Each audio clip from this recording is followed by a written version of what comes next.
línea directa y tal y como les informamos antes del corte, cuando son las 7:49, aquí está con nosotros, llegó puntual como siempre, sabemos que está llegando a sus eventos y reuniones.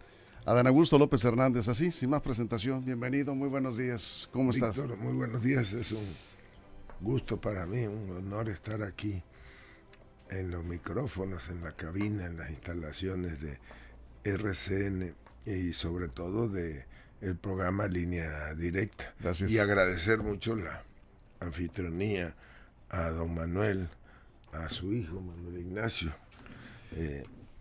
que están aquí, que son los directivos del grupo RCN. Y un saludo a todos los sinaloenses, las sinaloenses. Bienvenido. ¿Cómo va su recorrido por el país? Pues ayer se cumplieron 7 días, Sí. 9 estados visitados, 25 asambleas informativas. Segunda semana esta, ¿verdad? Sí, ayer inició la segunda semana de actividades. Yo creo que bien, que pues de alguna manera estamos cosechando lo que habíamos venido trabajando en términos de estructura, de capacidad de organización, porque pues esa ha sido nuestra historia y yo soy de los que conciben que este movimiento tiene que fortalecerse y tiene que mantenerse si somos capaces de mantener la organización territorial, que es algo que cuando hemos estado en gobierno hemos olvidado también. Después nos quejamos, castigaron porque trabajó mal el gobernador. En realidad, pues este es un trabajo de organización permanente. Si no lo hacemos así, no damos buenos resultados. ¿Y cómo ha encontrado a Morena en Sinaloa? Yo estuve en Mazatlán, en Culiacán, ayer con asambleas informativas. ¿Cómo ven? Yo creo que hay un partido armonizado, hay conducción. Merari es excepcional dirigente, es una gente joven, talentosa, creo yo, de los cuadros que tiene mucho futuro. No nada más aquí en Sinaloa, sino a nivel nacional. Y yo veo consolidado, como en todos lugares, pues existirán algunas inconformidades, pero pues el talento debe utilizarse para ello, para tenderle la mano al compañero. Eso es. ¿Y qué ha encontrado en la militancia? ¿Qué le han dicho en ese acercamiento, en estas asambleas informativas que está teniendo? Bueno, pues yo creo que hay mucho ánimo, como digo, hay mucha organización, hay un reconocimiento pleno a la labor del presidente Andrés Manuel López Obrador, aquí a la labor de nuestro amigo, nuestro hermano, el gobernador Rubén Rocha, que es un gobernador de primera, de lo mejor que tenemos en el movimiento, una gente madura, profesional políticamente, y que ha, con mucho tino, ejercido la difícil tarea de gobernar, y sobre todo de gobernar recibiendo de un partido opositor, y se lo digo por experiencia, porque más o menos así fue mi llegada al gobierno en Tabasco. No es fácil sentar las bases de lo nuevo, cuando sale uno de un proceso sucesorio o elector así complicado. Bueno, Adán Augusto López Hernández, se han dicho muchas cosas de ti, buenas y malas como siempre, ¿no? Pero quisiéramos aprovechar la oportunidad para que nos platiques tú personalmente cómo te defines como persona y en lo profesional.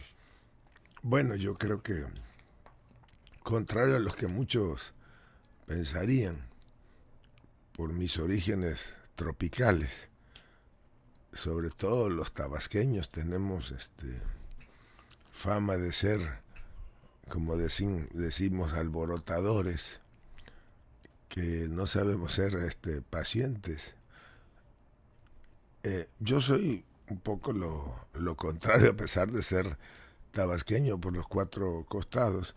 Pues yo digo que soy un poco más mesurado, pues intento ser, así lo he hecho toda mi vida, ser conciliador. No nada más conciliador de posiciones políticas, sino todo tipo de posturas. Conciliador. Sí. Habría que definirte, te defines como una persona conciliadora. Sí, conciliador. Eso es. Un poco platícanos de tus orígenes en Tabasco. Bueno, pues yo inicié hace algunos años, pues como todos participando en los asuntos estudiantiles universitarios, y después tuve la oportunidad de irme a estudiar al extranjero. Estuve prácticamente 3 años en Europa. Cuando regresé de allí... Eres licenciado en Derecho, ¿verdad? Licenciado en Derecho egresado de la Universidad Juárez Autónoma de ahí, de Tabasco. Ajá. Y cuando regresé del extranjero, tuve un breve paso por una notaría de mi padre. Ahí me formé como notario. Y de repente, a la salida de un gobernador, Salvador Neme, que pidió una licencia definitiva al cargo, llega el gobernador Manuel Gurría. Yo no lo conocía. Uh-huh. A los 3 o 4 días de tomar posesión, me mandan a llamar de Palacio de Gobierno, que el gobernador quería verme. Yo pensé incluso que era una broma, ¿no? Y llegué a la oficina del secretario de Gobierno y me dice, y le digo, oiga señorita, pues soy Adán Augusto. Ah, pásele. Me decía, ya le están esperando. Ya me pasó ahí del despacho del secretario, el del gobernador, y sin más, el gobernador me saludó, me preguntó, oye, ¿tú qué haces? No, le digo, pues trabajo. ¿Y qué quiere ser? Notario, le dije. Y se empezó a reír y me dice, no hombre, eso puede esperar, me dice. ¿Por qué no te vas de presidente de la Junta de Conciliación y Arbitraje? Y yo le digo, mire, pues sería un honor, pero a mí no me gusta el derecho laboral. Y además es cierto, yo solamente una vez por ayudar a un amigo fui a unas instalaciones de la Junta de Conciliación y Arbitraje. No me gusta, hay mucha corrupción. Y me dice, levantó el teléfono para preguntar qué otras posiciones había, y yo escuché que dijo el jurídico, y se voltea, mira, todo lo otro que podría yo ofrecerte ya lo ocuparon, pero echando a perder se aprende, me dice, toma posesión y en poco tiempo te voy a mover a otras áreas. Y sí, tomé posesión, y como a los 2 días me mandó llamar para hablarme de una empresa estatal de transporte público que había que liquidar. Entonces me dijo, aviéntate. Yo me aventé el proceso de liquidación, pero sobre todo de armonizar. Eran, no sé, 400 trabajadores del volante. Y pudimos liquidarla y les otorgamos concesiones. Se dividió una sola concesión en 400 y tantas para que tuvieran ellos las rutas. Y así me fue encargando asuntos que sí de la universidad. Y a los 3 meses me nombró subsecretario de Gobierno.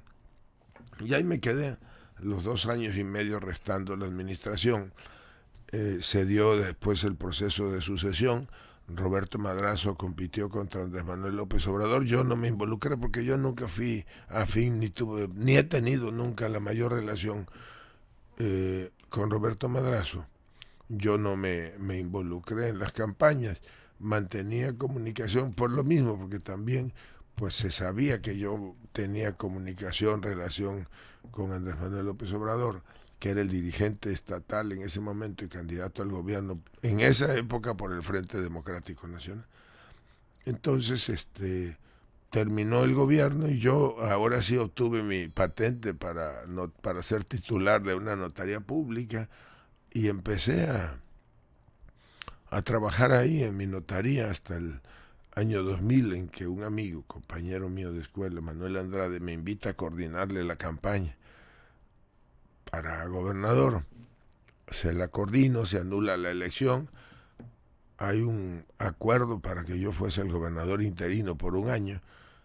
Al final Madrazo, que era el gobernador saliente, trastoca las reglas y viola el acuerdo, porque el acuerdo era que yo entraba en funciones el día 1 de enero del 2001, con la nueva legislatura, como sucede en Tabasco hasta la fecha.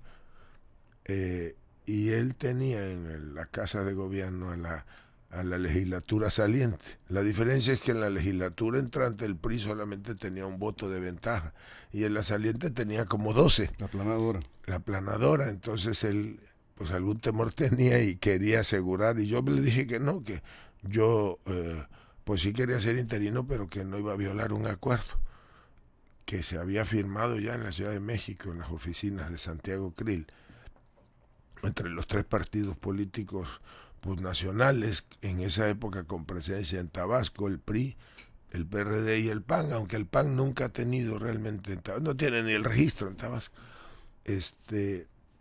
y ya me retiro, me incorporo a ayudar el movimiento del licenciado Andrés Manuel, y ahí nos mantenemos hasta el 2005, empezamos a recorrer el país con él, donde me invita a ser el coordinador de la circunscripción, que en aquella época era la quinta circunscripción, éramos 5 coordinadores: Ricardo Monreal, Manuel Camacho, José Agustín Ortiz Pinchetti, Socorro Díaz y un servidor. ¿Pero en qué momento fue que se conocieron, Andrés Manuel López Obrador? Pues yo lo conocía ya de mucho tiempo atrás.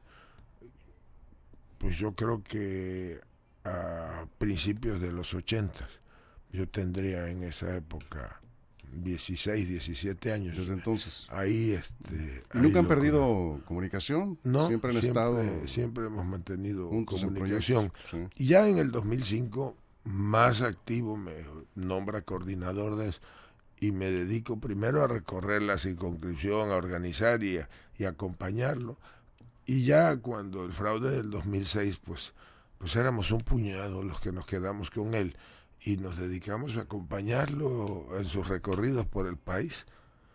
Ya más adelante, yo en ese inter soy diputado local, coordinador de la fracción, después soy candidato a diputado federal y gano en un distrito de Villahermosa, la capital, el distrito 4. Después pido licencia y me voy de candidato a senador y me toca ganar también la elección. Fui el senador de primera, el que encabezaba la fórmula. Sí. Estoy 3 años de senador, pido licencia y me voy pues a la construcción de Morena en todo el país. Me tocó coordinar varios estados del norte y del sur. Y después, un año después, un poco menos, me toca ser dirigente estatal de Morena. Y de ahí salgo a ser candidato a gobernador. Y ahí duro 2 años, 8 meses. Sí, 2 años, 7 meses y 26 días. Y pido licencia para irme a la Secretaría de Gobernación. Eso es.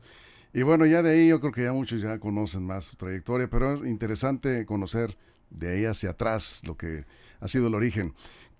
Ya nos dijiste que eres una persona conciliadora, que sí te defines, conciliador, siempre estás buscando acuerdos. Procuro construir consensos. Sí. Construir consensos.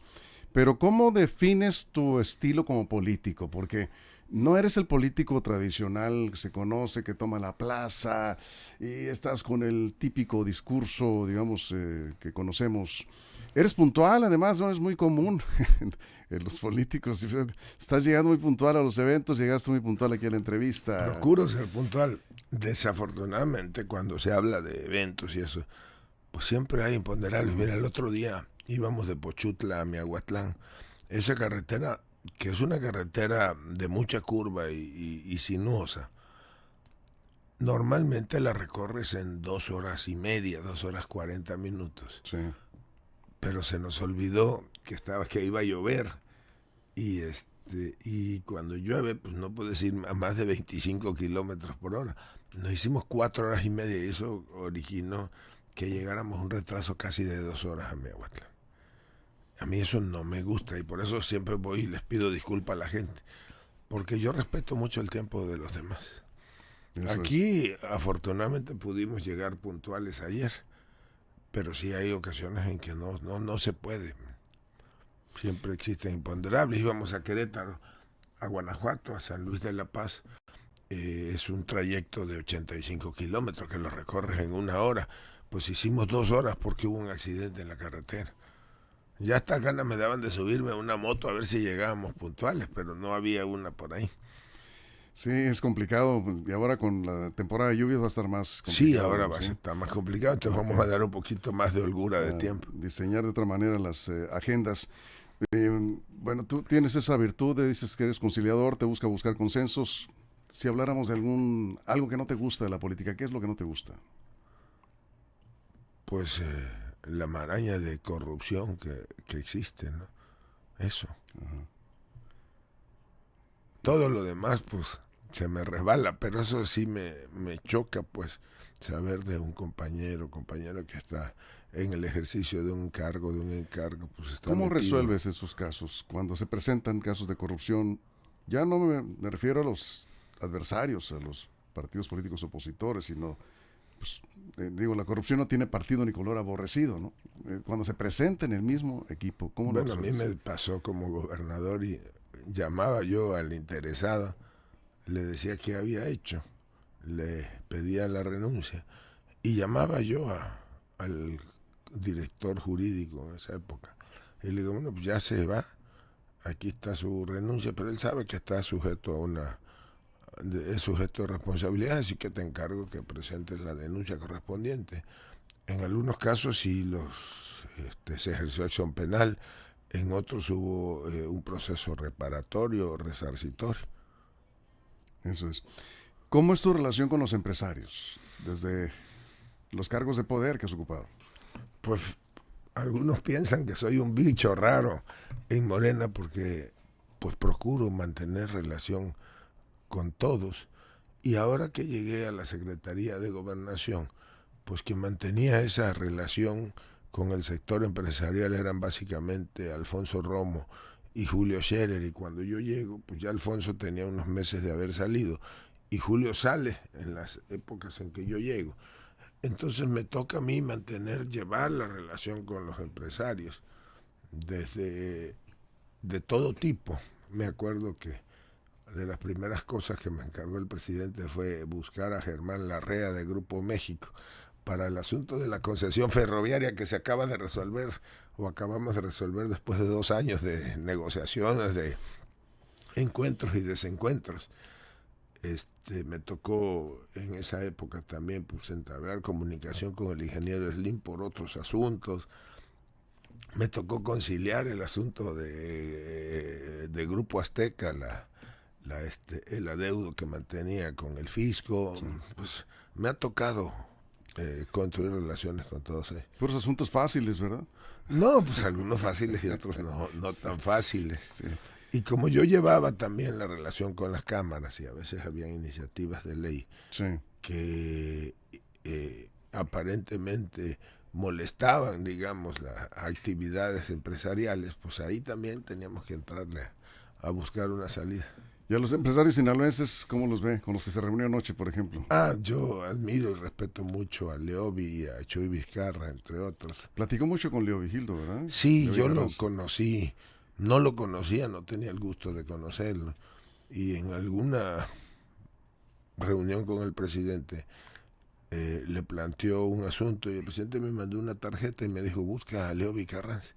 Y ya lo llamé, quedamos de vernos en la Ciudad de México y avanzamos ahí en algunos temas por los cuales él estaba preocupado. Y pues con el Chuy yo lo conocía de hace algún tiempo, aunque no mantenía mayor comunicación con él. Y nos volvimos a encontrar ahí en Gobernación. También pues siendo un facilitador de algunos asuntos. Sí, y anoche, si se puede saber, lo que usted nos quiera platicar, de lo que se platicó anoche en esa reunión. Bueno, hablamos de todo, de cómo yo concibo que el gobierno federal tiene que ser un facilitador de la actividad empresarial. Creo que eso es algo que tenemos que perfeccionar porque pues a mí me tocó mantener comunicación con todos ellos, pero se quejan o se quejaban que fulano, que es tal secretario, tal titular no me recibe, no quiere hablar conmigo. Pues yo creo que son cosas que tenemos que ir corrigiendo. Pero pues se habló de eso, se habló un poco del entorno internacional, de cómo, desde mi punto de vista, pues Sinaloa tiene muchísimo para crecer económicamente y que tenemos que pues facilitar eso. Algo te dijo cuando llegaste, Leobi Carranza, porque no sé si fue a la llegada o fue a la salida, ¿verdad? No me acuerdo porque el video. Sí, pues ahí estuvimos cachando algunas, ya sabes, pues nuestro trabajo. Dijo, comentamos, hay un tema pendiente. Pero no, creo que a la llegada yo le pregunté por la familia. Conozco a su familia, a su hermano, y por eso yo le pregunté algo de la familia. Vizcarra dijo, estamos dispuestos a aportar por México, estamos dispuestos a apoyar. ¿Eso lo comentó en la cena también? Sí, bueno, pues la verdad es que al Chuy hay que reconocerle su talento y su aportación, compromiso y su aportación. Mira, yo creía que era el tercero él me dijo que no, que es el quinto a nivel mundial en el ramo de la industrialización de la carne o del proceso de... Sí. Es el primer exportador de carne pues del mundo hacia los Estados Unidos, ahí sí no hay ninguna duda. Pero es el quinto productor o industrial de su sector en el mundo.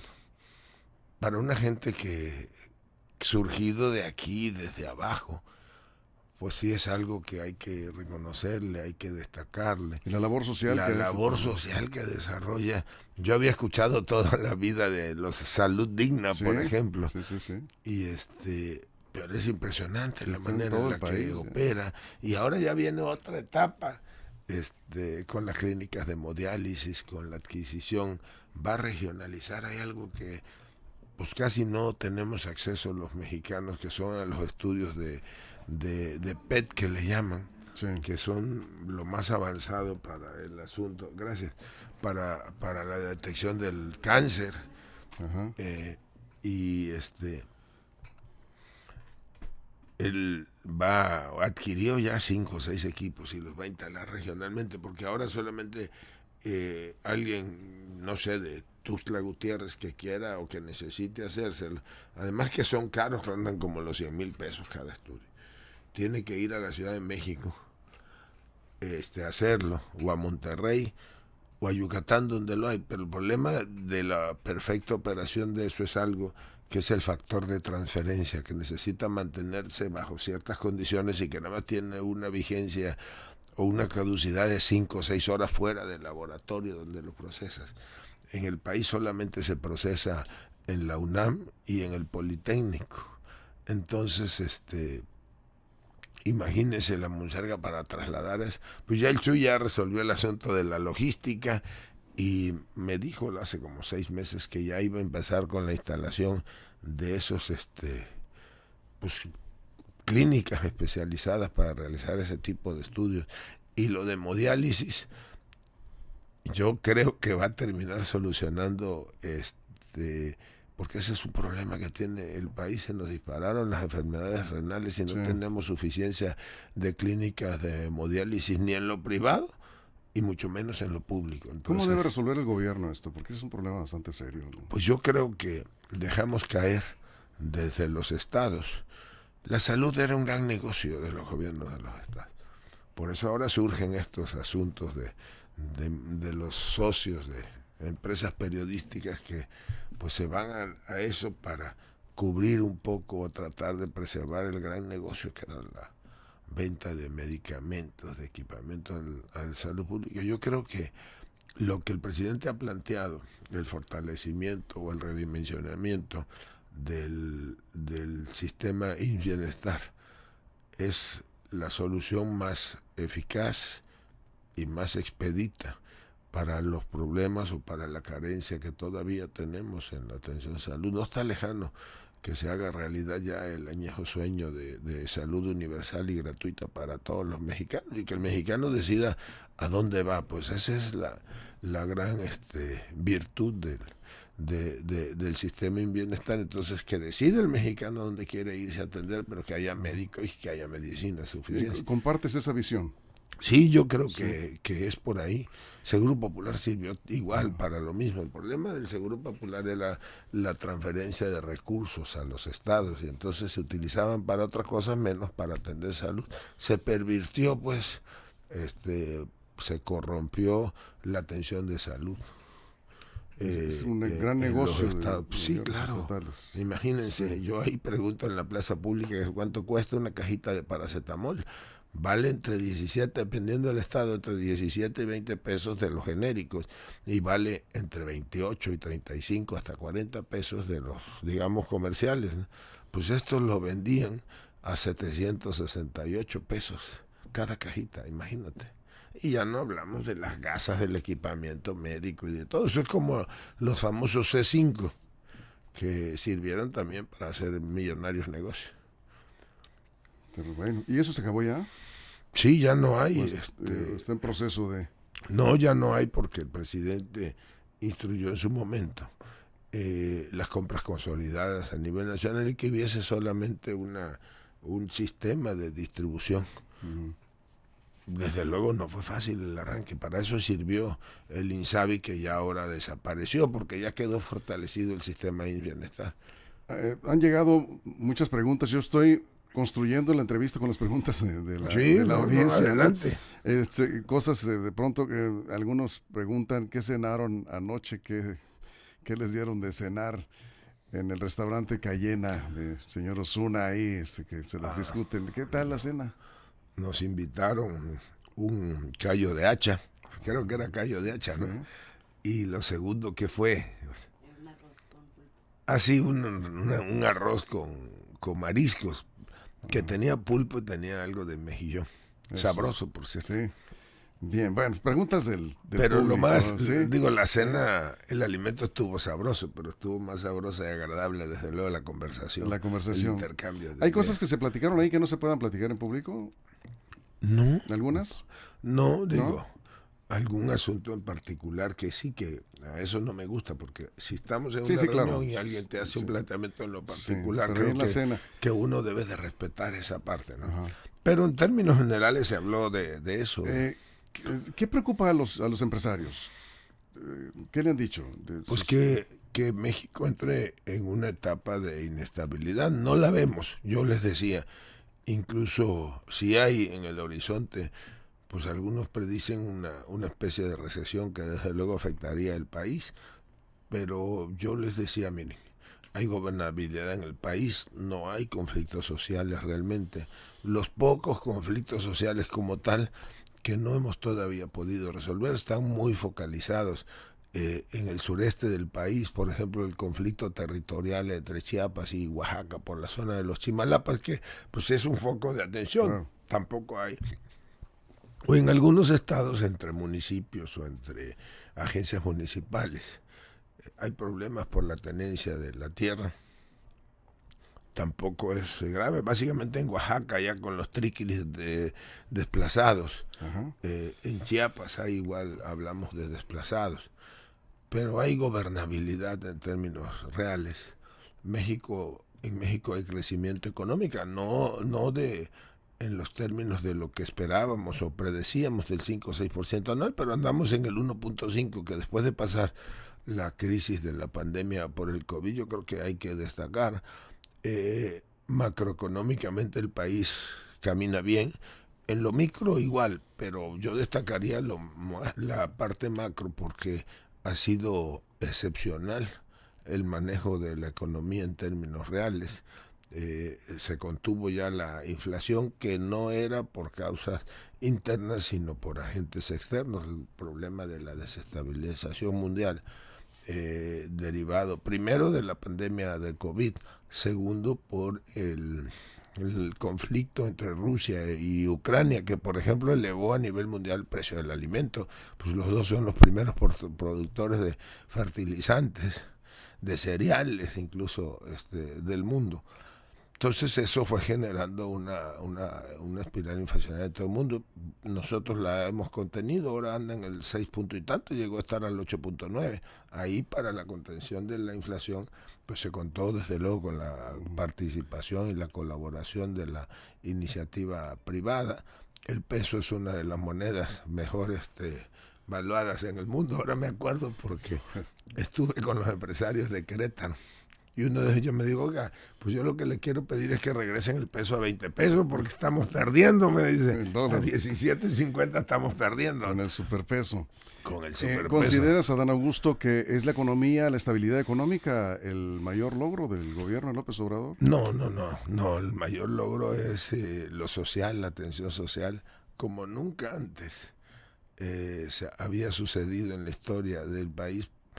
Yo creo que desde la época del ingeniero Cárdenas, del general Cárdenas, del presidente Lázaro Cárdenas, no se había dado un proyecto, una política pública de atención social. Claro, el ingeniero Cárdenas, el presidente Cárdenas, básicamente se fue sobre el reparto de la tierra y sobre la nacionalización, por ejemplo, de la industria petrolera.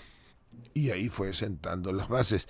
No acabó a bajar a la base territorial como si se hace ahora. Se dice fácil, pero el programa de adultos mayores no es nada más un asunto de un reconocimiento político o social hacia un sector de la sociedad que está desfavorecido. Miren, a mí me tocó vivir, no en la ciudad cuando el hoy presidente implementó, siendo jefe de gobierno, el programa de adultos mayores, pero sí me tocó vivir con posterioridad cómo surgió la idea de ofrecerlo a nivel nacional. Y surgió, y si me lo permites lo platico así brevemente. Sí, claro. Un día estábamos en Oaxaca, en un municipio allá en la sierra, que incluso es de usos y costumbres, Jalapa de Márquez, creo que se llama, octubre del 2005. Y se acerca un agricultor, una gente humilde, muy humilde, y va y le dice: licenciado, le dice, ¿será que usted puede ayudarme? Le dijo: platícame. Y entonces empezó a decirle que él tenía 73 años, que estaba enfermo, que era, pues que a veces no tenía ni para comer, y que había ido al Seguro Social porque le dijeron que los mexicanos les daban una pensión para vitalicia. Y fue allá y lo maltrataron y le dijeron de que, pues, ¿quién fue tu patrón o en qué empresa trabajaste, ¿no? Para decirle que no tenía derecho porque la pensión sí existía, pero era nada más para quienes habían trabajado en una empresa determinado número de años o en un gobierno. Y entonces el licenciado le dijo: mira, no te preocupes, vamos a ganar y yo voy a voy a crear la pensión universal y ya vas a tener para tu leche y tu medicina. Yo no sé si haya alcanzado a verla hecho una realidad, porque de eso a esta época pasaron 13 años. Ya tenía 73, un agricultor que ha vivido en unas condiciones, pues, de marginación, sí, de pobreza, de mala nutrición, pues ya difícilmente. No, llegar a los 70 ya es un... Ya era, así sí, es, ya era un hecho, sí, histórico, ¿no? ¿Y ahí surgió la idea? Entonces, de hacerlo a nivel nacional. Ahí empezó él a ofrecerlo. Ya lo había hecho a nivel estatal. Sí. Pues se dio el fraude del 6 y no fue posible. Claro. Después el del 12, que fue de otro tipo. Hasta en el 18, pues una de las primeras acciones de gobierno fue esa, precisamente la iniciativa para que existiera la pensión universal para adultos mayores, de tal manera que en marzo del año siguiente, el presidente tomó posesión en diciembre, en marzo del año siguiente, pues ya era una realidad la pensión universal. Y ahora andan diciendo los de la oposición que cuando se vaya el presidente va a desaparecer, lo cual es absolutamente falso. Primero porque, pues, este proyecto llegó para quedarse y va a haber cuarta transformación por mucho tiempo, pero ya ando yo hablando de otras cosas. Bueno, dos preguntas finales en respeto a tu tiempo, Augusto, porque no queremos que llegues tarde al siguiente evento y digas: llegué tarde porque me quitaron tiempo de la entrevista. Sí. Manuel, que me agarró allá. Y no me soltaron allá. Estábamos hablando de su consola. Una pregunta que te tengo que hacer es: ¿cómo quedó tu relación con los productores agrícolas de Sinaloa? Porque no alcanzaste a terminar la gestión porque dejaste la Secretaría de Gobernación y siguió el movimiento y se resolvió con los productores, digamos, la mayoría de los productores de maíz, pequeños productores. El gobierno del estado está apoyando a otros un poquito más grandes, sí, pero no se resolvió toda la cosecha con precio de garantía. ¿Cómo quedó la relación con los productores agrícolas? Yo creo que bien, un poco explico. Pues hay, digamos que 3 tipos de productores. El que produce para comer, pues, sí, realmente, sí, que es la mayoría, que son los productores que poseen o tienen en propiedad hasta 10 hectáreas. Después hay otros en una pirámide que oscila entre 10 y 50, aunque esa se dividió ahora entre 10 y 15 o entre 10 hasta y 20. 15 y hasta 50. Ajá. Y después están los que tienen varios cientos y miles de hectáreas. Y también ahí hay niveles.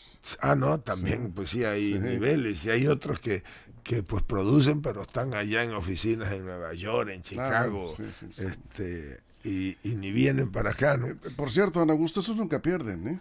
No, pues esos no pierden. A lo mucho saldrán tablas, digo. No pierden, pero mira. Pero son pocos, ¿no? Pues sí, son pocos, pero son las manos, es la mano que mece en la cuna. Y además, pues hay intereses políticos. Yo nunca les mentí. Yo hablé con ellos aquí y hablé con ellos en la Ciudad de México. Y les dije que el gobierno federal iba a apoyar comprando un millón de toneladas de la producción de maíz. Primero porque costaba 4.000 millones de pesos y ya no teníamos mayor recurso. Y segundo, porque a nosotros lo que nos interesaba era atender a la base social.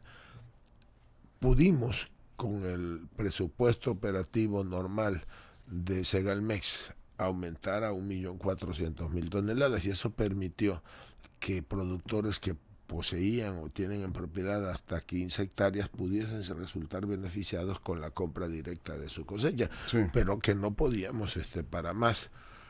Me pidieron que los ayudara porque habían bloqueado acá en Topolobampo y Petróleos Mexicanos los había denunciado. Yo me comprometí, eso sí se solucionó, se retiraron o se archivaron las denuncias que habían presentado De la Fiscalía en contra de ellos. Creo que quedaba una o dos, pero no debe de tener mayor problema. Les dije que lo que podríamos hacer era aumentar el arancel para la importación del maíz, cosa que ya sucedió. Les dije incluso más o menos cuánto se podía aumentar, porque de lo que se trataba, aquí en el país hay tres grandes acaparadores o monopolios. Lo puedo decir, Maseca, Minsa y Cargill. Esos prácticamente compran el 100% de la producción nacional, o utilizan, ¿no?, el 100% de la producción nacional. La idea del precio de garantía es genial, nada más que tiene que complementarse, y ya no se pudo hacer, tendrá que hacerse el próximo gobierno desde el inicio, pues recuperar aquel círculo que representaba la industria harinera, los molinos, para el maíz y para el trigo, y entonces ahí pues tú controlas de alguna manera el precio en el mercado. Ahora pues sí tienes el precio de garantía, pero como eso está sujeto a los vaivenes del mercado de valores, del mercado de futuro en los Estados Unidos, en Chicago, de granos, pues al final terminas no haciendo nada. ¿Qué hizo crisis? Bueno, pues que el año pasado el precio de garantía estaba muy por arriba, pero el valor del mercado estuvo todavía como 2 pesos arriba. El pobre productor o el modesto productor, pues como diría el presidente Echeverría, ni lo benefició ni lo perjudicó, ¿no? Aquí los beneficiarios fueron los grandototes. Claro. Y ahora, y eso que se compró cobertura el año pasado y no se utilizó, o sea, fue un dinero de 250 millones de pesos que ya no, pues no tirados a la basura, sino desperdiciados. Ahora se les ofreció, porque eso está abierto durante un periodo de tiempo, la cobertura, y no fueron a la cobertura. No se utilizó el dinero de la cobertura. Tan no se utilizó que ahora, para completar para las 400.000 toneladas más, se usó los 200 y tantos millones de pesos presupuestados para cobertura, terminaron utilizándose en eso. Entonces, es la famosa agricultura por contrato, son los grandes, y esos son los que movilizan. Si, sin ánimo de ofender, pues eran pocos para la dimensión de los productores de maíz de Sinaloa. Sucede lo mismo con el trigo. Ajá. Pero tu relación con los productores agrícolas, ¿no hay rencor, digo? No, ¿No hay pues rencor? no. ¿Llegaras tú a alguna otra responsabilidad? ¿No hay rencor, no hay sentimiento con los productores agrícolas? No, de Sinaloa? ninguno. ¿Cómo No, crees que yo no, voy a tener no, yo un pregunto, rencor digo, o un pues, sentimiento? No, pues sí, al algunos contrario. han dicho Ayer cosas. saludé a Sí, algunos, incluso sí. tenían una lona en un evento a la Asamblea Ahí Farmacéutica que estuvieron, yo asistí, catedral. muy respetuosos. Sí. La tuvieron al Bien. inicio y la retiraron, y al final alguno me fue a decir, oiga, ¿qué pasó con hacerlo? Yo ya no estoy en responsabilidad de gobierno. Sí. Pero pues yo sé que no son los pequeños productores. Eso es. Bueno, te iba a preguntar al final, pues, si No, quieres contéstame pregúntame. la última pregunta. ¿Qué planes tienes a futuro en la política? Ah, bueno, pues eso lo dirá la gente. Ahorita estamos recorriendo el país cumpliendo con un mandato del Comité Nacional y del Consejo Político de ir. Nos nombró delegados nacionales formación y defensa de los comités de la Cuarta Transformación. Y en eso estamos ahorita. Y ya después pues vendrán los tiempos del Señor y ya habrá que esperarlos. Los tiempos del Señor, decías, son, ¿qué? Son perfectos. Bueno, eso no lo digo yo, eso está ahí escrito en un libro. ¿Lo dijiste? Sí, lo digo, sí. Eso es. Pues muchísimas gracias. No, qué bueno que pudimos Víctor, conocerte un poco más. Ha sido un verdadero placer esta entrevista. No, gracias por venir a platicar de cosas. Ya me acostumbraste, voy a regresar más seguido pues aquí. Estamos encantados aquí, podemos platicar. No, pero la vida se acaba en un programa y listo. Pero la historia que sigue es la importante también, lo que viene, ¿no? Bueno, esa la estamos construyendo. Si digamos en el futuro, lo voy a decir yo, si llegaras a ser candidato y llegaras a ser presidente de la República, digo, puede ser, ¿no? Puede ser, digo. ¿Sí regresarías al programa? Porque, claro que sí. ¿Sí? ¿Como presidente? Sí, nada más tendrías que hacerme la entrevista a las 9 de la mañana cuando termine la mañanera. La mañanera, entonces, no, pues, pero en una gira vendrías al programa. Sí, claro. ¿Es compromiso? Pero cuando vaya de gira en los estados, pues haría lo mismo. La reunión de seguridad. ¿Vas a continuar con las mañaneras en caso de que seas presidente? Digo, si acaso, pues se da por ahí la... Yo creo que las mañaneras deben de continuar, ajustar quizá el formato, porque pues el estilo del presidente es único. Sí. Pero pues es un ejercicio de comunicación importantísimo. Sí, sin duda. Ya estuviste ahí, ¿verdad? Sí, me tocó. ¿Te gustó? Me tocó estar como en 8 mañaneras, no 9, 5 en la primera ocasión y 4 ahora. ¿Y no pensaste, ya me vi? No, ¿qué pasó? ¿No? ¿Qué pasó? Yo fui a cumplir con mi trabajo. Eso es claro. Bueno, pues entonces está el compromiso, si llegara a darse la circunstancia. Pero voy a venir antes. Si tú me lo permites, vengo. Sí, claro. Compromiso hecho, digo, aquí. Por ahí de septiembre. Queda grabado. ¿Septiembre más o menos? Sí. ¿De nuevo? Sí, porque difícilmente regresemos a Culiacán antes del 27. En este proceso. Del 27. Si regreso a Culiacán, hago el compromiso de venir estar a aquí saludarte. Sí. Es un compromiso. Sí, perfecto. Y luego, si se dan las circunstancias... pues te vas a aburrir si se da las... No hemos tenido un presidente nunca aquí. Si todo se da como parece, pues te vas a aburrir de verme aquí en el estudio. Nosotros encantados de platicar sobre esos temas que son Víctor, sobre todo de interés. La entrevista la armamos, repito, con el 90% de las preguntas del público. Muchas gracias, de verdad. Por eso estuve aquí con el celular, cazando las preguntas. Agradable conversación contigo. Muchas gracias. Igualmente. Sé de tu trayectoria, de que eres un líder de opinión muy respetado aquí en Sinaloa. Se te reconocen tu trabajo, tu profesionalismo. Y a mí, pues eso me da mucho gusto finalmente poderte conocer. Muchas gracias por eso. Nos vamos a seguir encontrando y le agradezco a don Manuel, a su hijo también, la generosidad de la recepción. Pues gracias a nombre de todo el equipo, toda la producción por estar aquí y dedicar tanto tiempo de la agenda, que sabemos que ahorita es complicado. No, hombre, con mucho gusto. Gracias. Un saludo a todos en Sinaloa. Gracias a Dan Augusto López Hernández en entrevista en línea directa. Vamos a una pausa y regresamos con más.